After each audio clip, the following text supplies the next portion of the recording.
Today, I will show you an action-adventure sci-fi film from 2019, titled The Wandering Earth. Spoilers ahead. Watch out and take care. In the year 2061, Earth finds itself in danger. The Sun is about to turn into a red giant and will engulf the Earth's orbit within 100 years. The nations of the world consolidate into the United Earth Government, or UEG, and create the Wandering Earth Project, which consists of migrating Earth out of the solar system using 12,000 huge fusion-powered engines built across the northern hemisphere and along the equator. The human population will be living in underground cities built adjacent to and under those engines. Chinese astronaut Liu Peiqiang will be going on a mission to the Navigation Platform International space station to help navigate the Earth along its journey, so he's spending his last night with his son Lu Qi and his father-in-law Han Xiang while overseeing the gravitational slingshot maneuver of Earth using the gravity of Jupiter on his computer. After teaching Lu Qi that Jupiter has a windstorm and is composed of 90% hydrogen, he tells him he'll be coming back when Lu Qi can see Jupiter without a telescope, and that until then, he'll see his father as a star in the sky. Once the child has fallen asleep, he gives Han Xiang his astronaut tags so he and his son can obtain the right to underground city residency without drawing the lots. As he remembers his deceased wife, Liu Peiqiang apologizes to her father for everything. As years pass, much of the human population dies to cataclysmic natural disasters like tsunamis, and most of the surface becomes frozen solid after Earth distances from the Sun. 17 years later, in 2078, the astronauts at the space station are set to return to Earth after the Chinese New Year, but Lu Qi, now a young adult, isn't excited about this news. He leaves a note for his grandfather, saying he's leaving, then goes to his foster sister Han Duoduo's school to cut power and get her out while everyone else is distracted. He takes her with him to a bar to see Yi Ge, a criminal capable of getting them fake IDs and stolen thermal suits. The amount Lu Qi pays him is enough for him to keep the suits for only one day. So he lies and says he'll return them tomorrow. But when his sister says she thought they weren't coming back, Yi Ge gets angry and tries to stop them. In order to escape, Lu Qi throws a special sphere that grows in size in the middle of the room, pushing all the criminals against the walls as they run away. The siblings are chased throughout the city and reach the lines of workers that are about to be sent to the surface, which is an area the criminals can't enter. Thanks to the fake IDs, the suits and a clearance pass Lu Qi stole from his grandfather, he and Han Duoduo pass off as workers and are allowed to go outside to the now frozen city of Beijing. Using their grandfather's pass, they steal a heavy transport vehicle, which Lu Qi is still learning to drive because he's just a trainee. Their takeoff is rather clumsy, and they hit other trucks on their way out, but eventually, Lu Qi manages to take the road without much trouble at least until they reach a vehicle checkpoint and get arrested. In jail, they're pranked by a young man on the next cell, called Tim, who is half Chinese and half Australian. 5 hours later, Han Xiang comes over to bail them out, but he's arrested as well for trying to bribe the warden.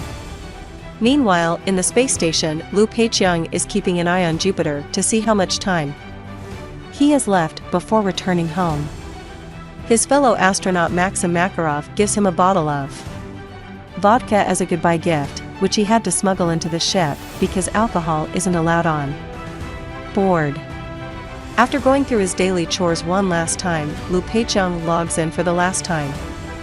And Moss, the ship's AI, congratulates him for so many years of service, which the rest of the crew punctuates with applause. They're all unaware that Moss has detected a high probability of colliding with Jupiter soon and is sending that information to the UEG. Back on Earth, Han Xiang is scolding his grandchildren for what they did, and Tim tries to offer commentary, which frustrates Lu Qi and causes him to hit the wall with his fist. The wall starts to crumble under his hand, but it's not just the cell, the whole underground city is going down because Earth's proximity to Jupiter is causing earthquakes. As many of the Earth engines start failing, Han Xiang, his grandchildren, and Tim take advantage of the broken walls and the overall confusion to escape prison. They get back on Han Xiang's truck and drive away while dodging all the building parts that are now falling to the ground and the rocks falling from the mountains. Han Xiang proves to be an excellent driver and manages to get the truck even through a huge wave of snow until they're out of the Beijing. The UEG announces that Emergency Protocol 3 has started, and all Earth engines must be restarted in 36 hours. All rescue workers must concentrate on this task while the space station enters low consumption mode to consolidate resources. This means all astronauts must go into hibernation mode as well before joining his crewmates in the capsules. Lu Peiqiang contacts Han Xiang so that Moss can give them directions to the nearest refuge center.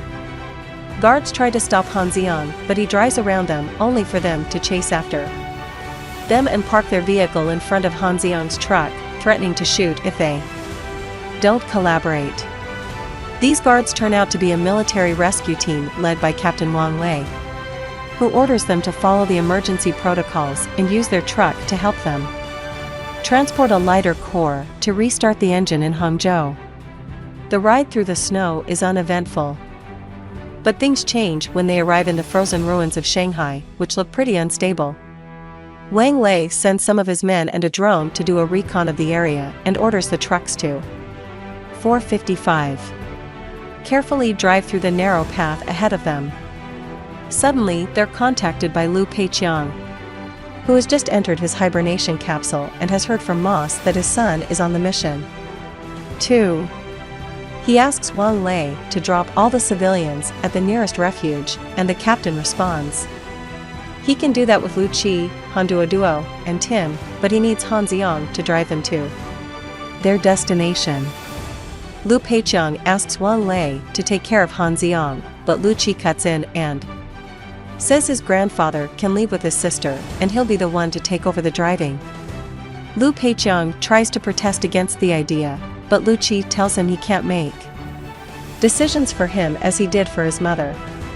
It's then revealed that 17 years ago, when Lu Peiqiang learned only one custodian could go with Lu Qi to the underground city, he decided to give up the treatment of his very sick wife who didn't have much time left. Horror. Death was the only way he could ensure his son's survival.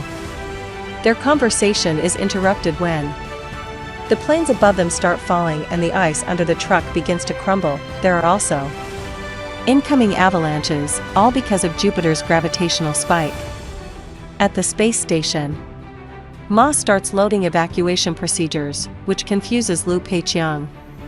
He asks to contact the UEG, but Moss doesn't listen and releases the hibernation gas into his capsule.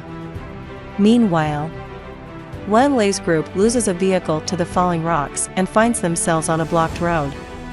Everyone starts leaving their trucks before they get crushed as well, and Lu Qi releases one of his special spheres to protect his family while the soldiers rescue the lighter core, since it's humanity's last hope. The group decides to climb the Shanghai Tower from the inside to try to reach the other side of the ruins. As the civilians climb up the elevator shaft with the lighter core behind them and the tower slowly starts to collapse, the soldiers try to find a way out and find themselves with no other choice but to shoot at a frozen window to create a path. Most of the crew makes it to the 75th floor, but the rope starts breaking before Han Xiang, one of the soldiers, and the core reach them as well.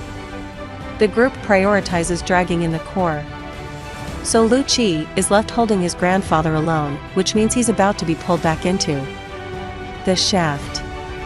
To avoid this, Wang Lei cuts his rope and causes Han Xiang to fall, but he's grabbed by the soldier, who throws him into a gap in the wall before he's crushed by the falling elevator. Han Duoduo and Lu Qi want to save their grandfather, but it's too dangerous and there's no time, so Wang Lei's team drags them away as Han Xiang's suit runs out of oxygen. Accepting his fate, he takes off his helmet and lets the cold freeze him to death while he remembers how 17 years ago, he rescued baby Han Duo from a flood and decided to adopt her, naming her after his daughter. The rest of the group manages to escape the tower right before it collapses, and Lu Qi is furious at Wang Lei for not saving his grandfather. He tries to punch him. To no avail, the captain is trained in combat. So Lu Qi decides that he and his sister will abandon the mission since the military group has no use for them anymore now they've lost the truck. Tim decides to go with them too. At the space station, Lu Peiqiang manages to force his body to wake up from hibernation.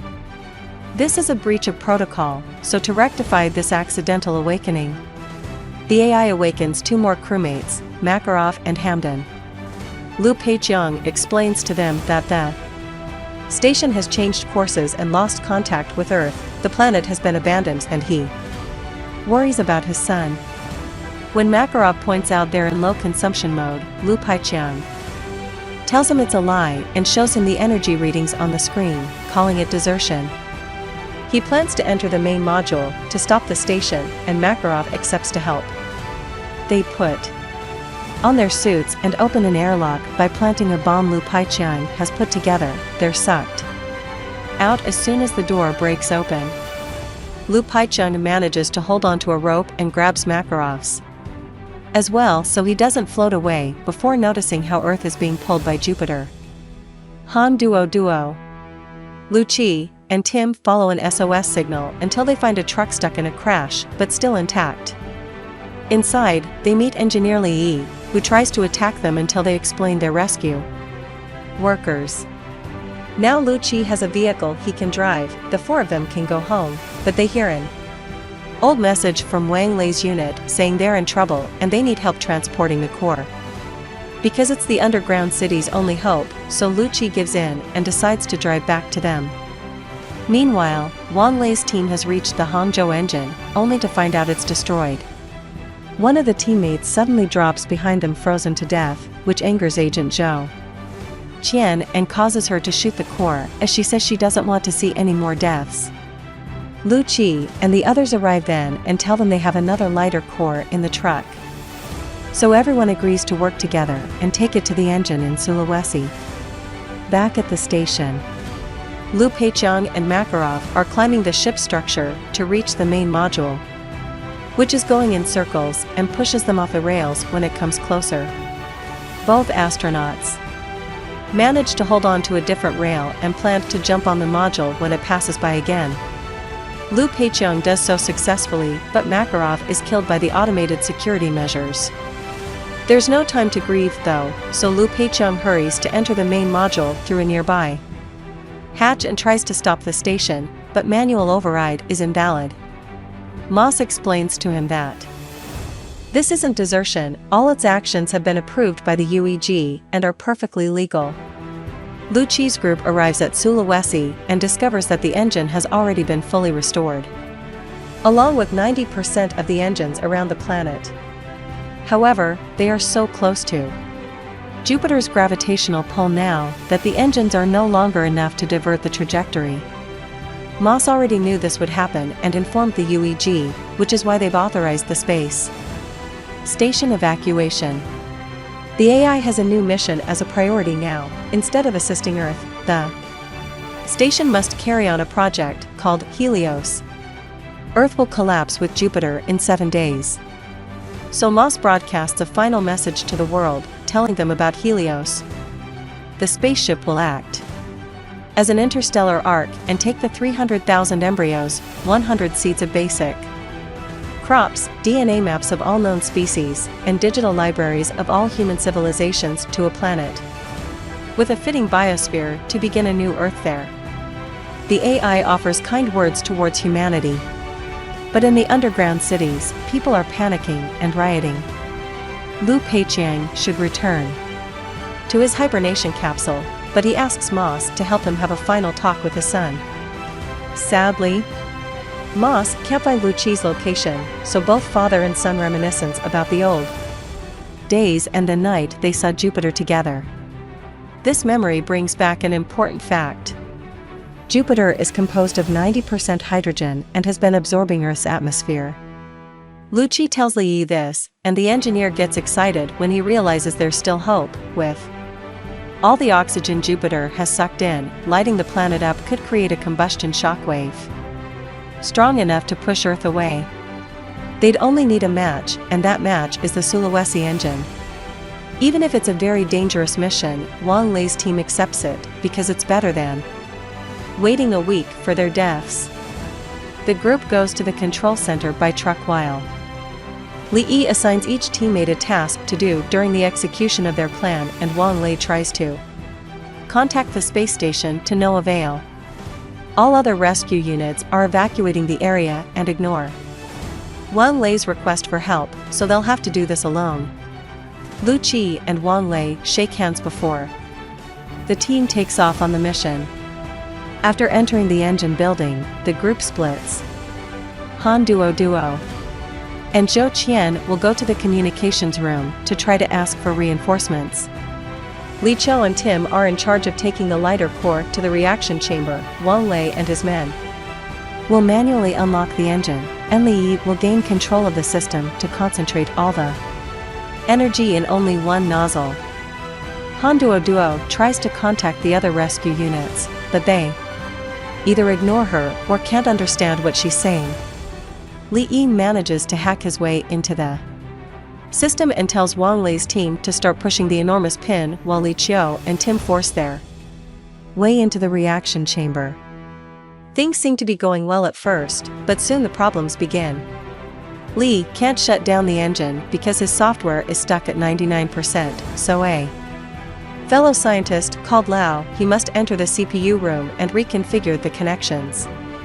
This causes the engine not to fully incorporate the core, so Li Qiu must jump in and push it manually. It also starts creating some vibrations in the area that make walls crumble. Some debris falls between Wang Lei's team and the locking pin, and Zhou Qian dies when protecting Han Duo and Li Yi, while Li Qiu uses a blowtorch to detach the lighter core and push it farther. Han Duo finds an astronaut tag and uses it to contact Liu Peiqiang and tell him of their plan. Moss cuts in and says some Israeli scientists had already thought of that, and their calculations said it wouldn't work, but Liu Peiqiang doesn't care and calls the UEG anyway. He requests for reinforcements to be sent to Sulawesi, only to be turned down. Not wanting to give up, Liu Peiqiang speaks from the heart and tells the government to think of the children, so the UEG decides to give him a chance. They still can't send out such orders, but they will allow someone to speak to the rescue units directly, so each person can decide if they want to join this kamikaze mission or spend the last few days with their families. Han Duo is the chosen one to talk to the rescuers. She sends out a message talking about being scared but wanting to help anyway. She also mentions hope. This is enough to convince most rescue units to turn around their trucks and rush to help them. Once her speech is done, she joins Wang Lei's team to help them push, while Liu Peiqiang starts redirecting other engines towards Jupiter as well. After a lot of effort, Lucci manages to kick the core into place but ends up getting stuck inside the chamber. Tim rescues him by grabbing his rope and jumping off the bridge to create a counterweight. Lucci is dragged onto the bridge safely, and he pulls Tim up with him before getting in the truck to leave the room before it explodes. Meanwhile, Lao, he manages to connect the CPU with the new configuration right before dying from the wounds left by the debris that had fallen on him. Li Yi's software reaches 100% and shuts down the engine. The only thing left to do is the manual unlocking. Wang Lei's team is still having trouble with the pin, but luckily, the reinforcement teams arrive in and help them push the pin into place. The engines are started, but the explosive range is too short to be able to ignite the hydrogen. Liu Peiqiang sees this on the station monitor and decides he wants to help using the 300,000 tons of fuel the spaceship is carrying. He asks the UEG for permission to plunge into the plasma beam, but he's denied since the point of the station is to ensure humanity's survival with Helios. The UEG hangs up on him and Moss tells him it will stop him from trying anything, so Lu Peiqiang takes an extreme measure. He grabs the bottle of vodka Makarov had gifted him and throws it at Moss, lighting it on fire and effectively disabling it. Lu Peiqiang finally regains manual control of the station and begins to steer it towards the plasma beam while listening to a message from the UEG saying they've decided to opt for hope and to respect his decision. During his last moments, Lu Peiqiang contacts Earth and tells the team not to turn off the engines, no matter how much Lu Qi protests against his plan. He apologizes to his son, and like that day 17 years ago, he tells him to look at the sky where he'll see his father as a star. The station collides with the plasma beam. Then and this time, the resulting explosion is enough to blow up Jupiter and push Earth away. The team and the rescue units start running to hide in the underground city, but Lu Qi doesn't want to leave without Han Duo, who has fallen unconscious under some debris. Li Yi tells them, enter the engine, which should counteract the force of the shockwave. Wang Lei dies when the whole building collapses, and the siblings fall into an abyss, surviving only thanks to one of Lu Qi's special spheres. But when a piece of machinery hits the sphere, the siblings are expulsed out of it and Lu Qi's helmet gets cracked. Han Duo cries to Tim for help as Earth's engines start working again and finally allow the planet to leave Jupiter's atmosphere. 3 years later, humanity has started a new project to take Earth out of the solar system before the expanding sun consumes it all. Lu Qi, Han Duo, and Li Yi work as transport vehicle drivers while the wandering Earth makes its way towards the Alpha Centauri star system.